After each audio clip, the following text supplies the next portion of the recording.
তাহলে দেখা যায় সেন্টেন্স এররের আমাদের সিরিজ চলছিল, কমন এরর বা সেন্টেন্স এরর। দুদিন ক্লাস হয়েছিল, গত শুক্রবারের দিনকে ছিল, গ্রামারটা কিন্তু পড়ানো হয়নি, সেজন্য আজকে করাচ্ছি।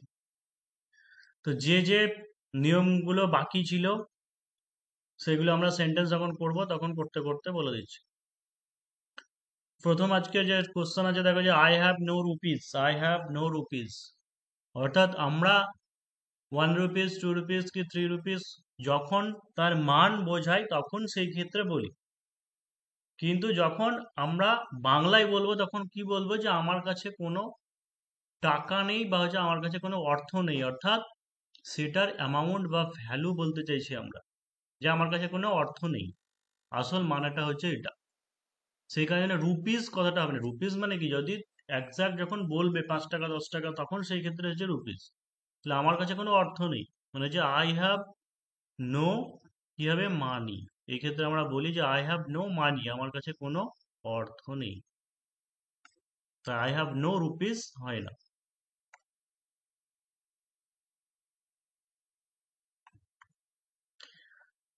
2 নম্বর কি আছে, he bought two bread, he bought two bread. এবার দুই লেখা আছে, মনে হতে পারে যে ব্রেডকে তাহলে ব্রেডস করতে হবে, কিন্তু ব্রেড রুটি, রুটিকে প্লুরাল ফর্ম করা যায় না। আবার যদি দুটো টুকরো আমরা বলি রুটির টুকরো, তাহলে সেই ক্ষেত্রে রুটির টুকরোকে ইংলিশে কি বলা হয়, লো, এল ও এ। তো এটার যদি আমরা প্লুরাল ফর্ম করি তাহলে কি হবে, লোভস। এটা সিঙ্গুলার প্লুরালের ক্লাসেও পড়িয়েছিলাম, যে ওয়াইফ থেকে ওয়াইফস, নাইফ থেকে নাইফস, হাফ থেকে হাফস হয়। যদি শেষে এফ থাকে তাহলে ভিইএস হয়। ঠিক আছে, তাহলে এখানে কি বলতে হবে, যে সে দুটো কি রুটির টুকরো কিনেছিল, মানে হি bought two loaves. C wrote এ পোয়েট্রি, সি রোট এ পোয়েট্রি। তো পোয়েট্রি মানে কি, পোয়েট্রি মানে হচ্ছে কবিতা গুচ্ছ। পোয়েট্রি মানে হচ্ছে কবিতা গুচ্ছ।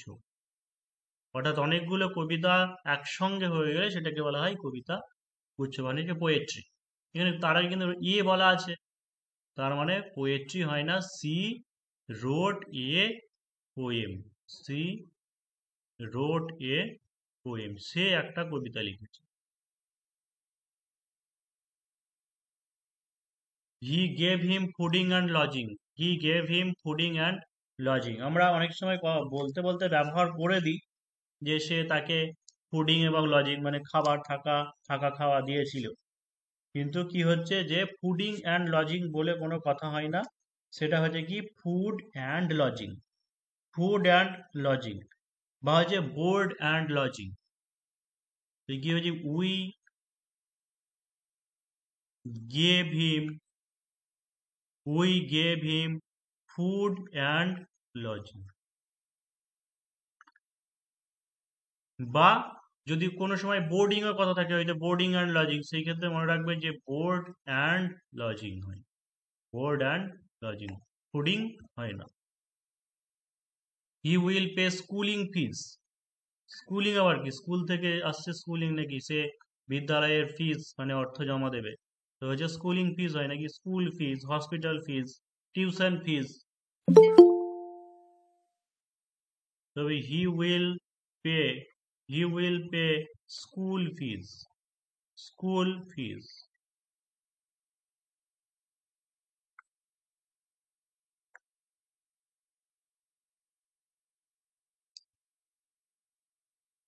হি has bought a quantity of pens, he has bought a quantity of pens. এটা আগের দিনকে নিয়ম, প্রথম দিনকে যেদিনকে ক্লাস করেছিলাম সেদিনকে বলে দিয়েছিলাম যে কোয়ান্টিটি কখন বোঝানো হয়।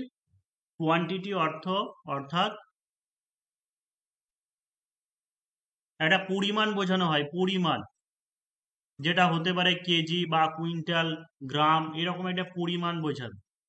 তো এখানে পেনের কথা বলছে, পরিমাণ তো হয় না। পেন, সেই he has bought a number of pen হতে পারে, ঠিক আছে, মানে কয়েক সংখ্যা, মানে সংখ্যা বলতে পারি আমি, যে বেশ কিছু বেশ কিছু পেন কিনেছিল, একটা সংখ্যা বোঝায় পেনটাকে, তো নাম্বার হবে। তো যে he has bought a number of pen. এখানে যদি বলতাম যে সে আলু কিনেছে কি আহ, ময়দা বা গম, চাল, ধান, চাল, সেই ক্ষেত্রে আমরা সেখানে কোয়ান্টিটি পরিমাণ বলতাম। One should do his duty. One should do his duty মানে একজনের উচিত তার কর্তব্য করা, একজনের উচিত তার কর্তব্য করা। তো এই ক্ষেত্রে তার একজনের উচিত তার কর্তব্য করা, তাহলে এই যে প্রোনাউনটা আছে তারই কি বসবে, পজিটিভ প্রোনাউন বসবে। তাহলে ওয়ান এর পজিটিভ প্রোনাউন কি হয়? ওয়ান থেকে ওয়ান্স। ওয়ান, হি থাকলে থাকলে হিজ হতো। এখানে ওয়ান আছে তার মানে ওয়ান, ওয়ান সেলফ। তাহলে হচ্ছে ওয়ান শুড ডু। আমরা এখানে বলছি একজনের উচিত, তাহলে তার কি করে হবে? একজনের উচিত তার কর্তব্য পালন করে, তাহলে হচ্ছে one should do one's duty.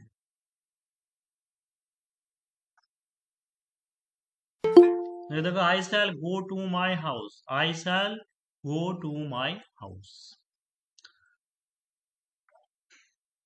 তো প্রথমত একটা জিনিস বলে রাখি যে এখানে হাউস দিয়েছে বটে, তো হোম যদি থাকে তাহলে হোমের আগে কোনো প্রিপোজিশন বসে না, হোমের আগে কোনো প্রিপোজিশন বসে না। আমরা জানি যে আই গো টু স্কুল বলি, আমরা আই গো টু মার্কেট বলি, কিন্তু হোমের আগে কোনো প্রিপোজিশন বসে না।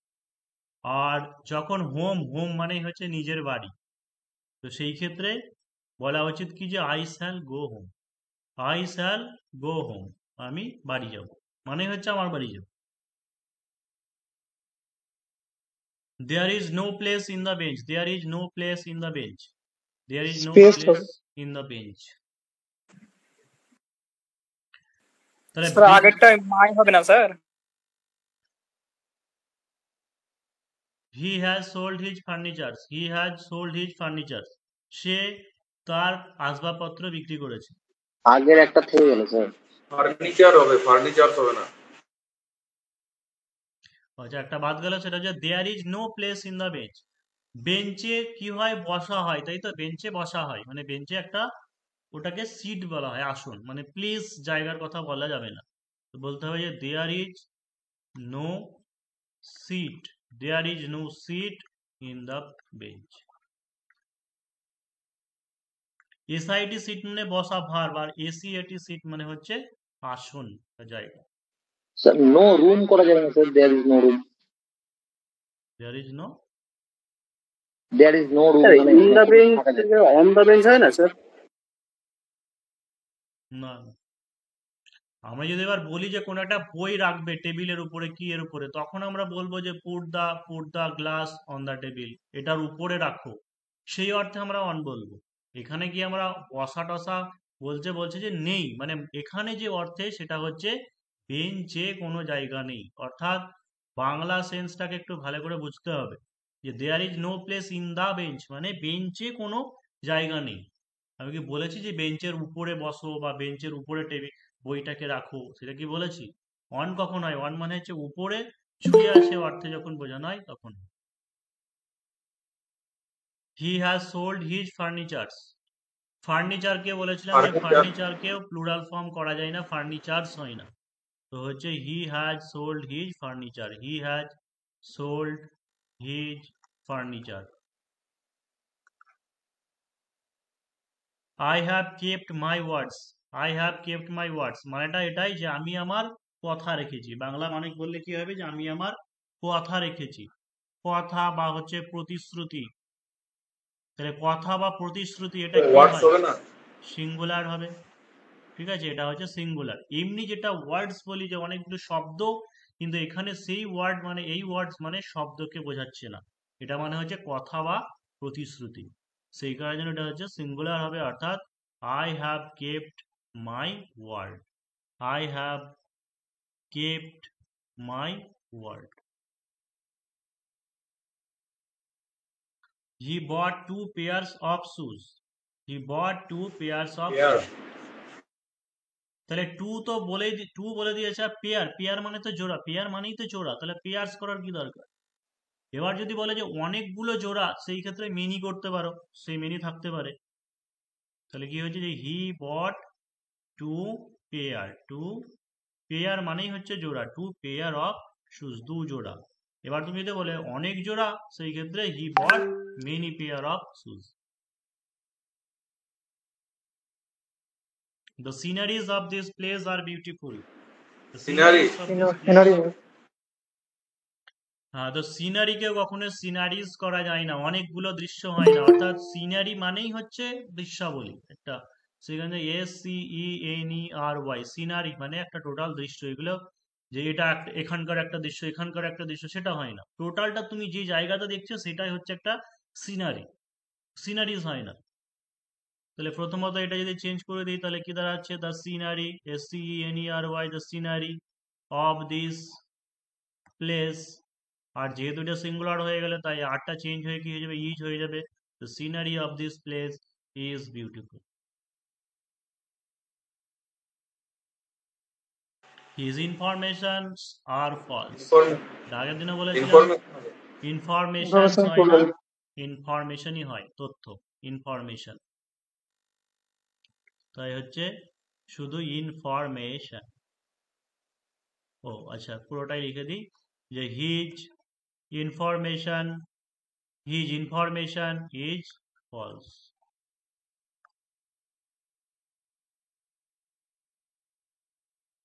He gave me good advices. Advice. সে ভালো পরামর্শ দিয়েছিল। ঠিক আছে, তো এবার যদি বলো যে অনেকগুলো বলতে হবে, তাহলে সেই ক্ষেত্রে মেনি ডিফারেন্ট কাইন্ডস অফ বলতে পারবো, মেনি লাগাতে পারো, যে অনেকগুলো অ্যাডভাইস দিয়েছিল। কিন্তু যদি শুধু বলা হয় তাহলে সেই ক্ষেত্রে advice. He gave me good advice, he gave me good advice. আবার আরেকটা কি থাকতে পারে, যে গুড এখানে ADVIS বানান থাকতে পারে, তাই মনে রাখবে যে অ্যাডভাইস পরামর্শ, এটা কি, এটা হচ্ছে নাউন। আর ADVIS অ্যাডভাইস মানে এটা ভার্ব, মানে হচ্ছে পরামর্শ দেওয়া। তো এটাও নিয়ে বানান ভুল নিয়েও থাকতে পারে, বানান ভুল নয় আর কি, নাউন বা ভার্ব সেটা নিয়েও হতে পারে।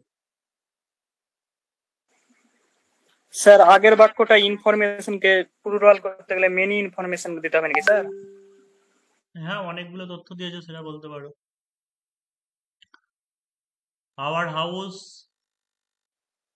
এটা আস হবে না, our house is made of bricks, our house is made of bricks.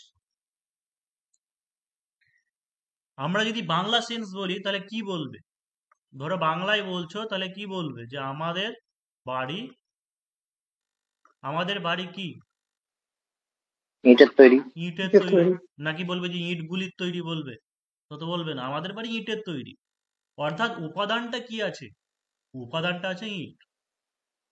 তো বলবে যে অনেকগুলো ইট দিয়ে তৈরি হয়েছে, তা তো আমরা এখানে বলতে আসবো না, আমরা শুধু নাউনটা কি বা উপাদানটা কি, তার নামটা হচ্ছে ইট, সেই কারণে কি হবে ব্রিক। যে our house is made of brick.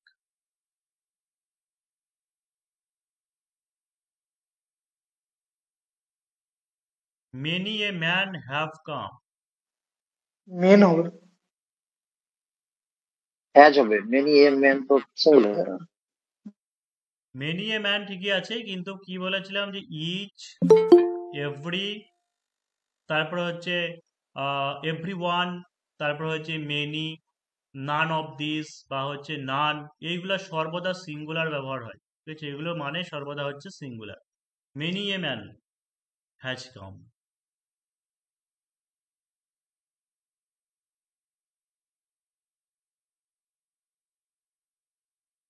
The girl knows the alphabets. মেয়েটি বর্ণমালা জানে।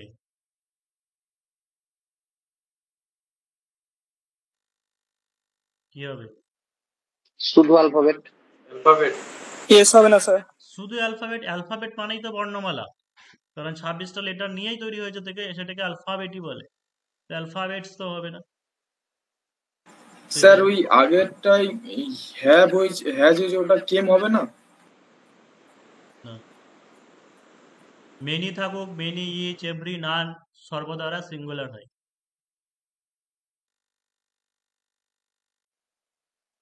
ঠিক আছে sir. There are a few man there, there are a few man there. এটা দেখো মেন এখানে হবে, এটা মেন হবে এখানে plural। একটা জিনিস বলি যে এখানে একটি বিদ্যালয় আছে, এখানে একটি বিদ্যালয় আছে, এখানে কোনো কি এটার কোনো সাবজেক্ট নেই, তাই তো। তো এই ধরনের সেন্টেন্সে আমরা কি করি যে দেয়ার দিয়ে স্টার্ট করি। আর ইজ আর কি হবে মানে অক্সিলিয়ারি ভার্বটা কি হবে সেটা ডিপেন্ড করছে পরের যে নাউনটা থাকছে তার উপরে। একটি বিদ্যালয় বলেছে সিঙ্গুলার, সেই জন্য কি হচ্ছে যে দেয়ার ইজ এ হাউস। এবার যদি আমরা একটা সেন্টেন্স বলি যে বিদ্যালয়ে অনেক স্টুডেন্ট আছে, বিদ্যালয়ে অনেক ছাত্রছাত্রী আছে, তখন কি হচ্ছে যে দেয়ার ছাত্রছাত্রী বলছি মানে প্লুরাল আছে, তার মানে কি হবে there are many students in the school. তাই এই তো, যদিও এতটুকু বলতে হবে না এই সেন্টেন্সটার পরিপ্রেক্ষিতে, কিন্তু একবার মনে করিয়ে দিলাম যে এইরকম ধরনের সেন্টেন্সগুলোর ক্ষেত্রে যখন করি, অর্থাৎ দেয়ার ইজ হবে নাকি দেয়ার আর হবে সেটা পরে যে নাউনটা থাকছে সেটা সিঙ্গুলার নাকি প্লুরাল তার উপরে ডিপেন্ড করে আমাকে বসাতে হবে। এটা একটা গেল। আবার এখানে বলছে ফিউ কথাটা আছে, ফিউ মানে তো কিছু, তাই তো, মানে বেশ কিছু একটা সংখ্যা বোঝাচ্ছে। ফিউ যদি বলে মানে এক তো নয়, একের বেশি, একের অধিক হবে। তাহলে একের অধিক যদি হয় তাহলে ম্যান তো হবে না, তাহলে ম্যানকে কি করতে হবে, মেন করতে হবে। তাই হচ্ছে দেয়ার আর এ ফিউ মেন দেয়ার। এবার এই দেয়ার মানে কি, এই দেয়ারটা হচ্ছে একটা এই সাবজেক্ট নেই বলে তার জন্য, আর এই দেয়ারটা সেখানে বোঝাবার জন্য ব্যবহার হচ্ছে। এই যে there are a few men there.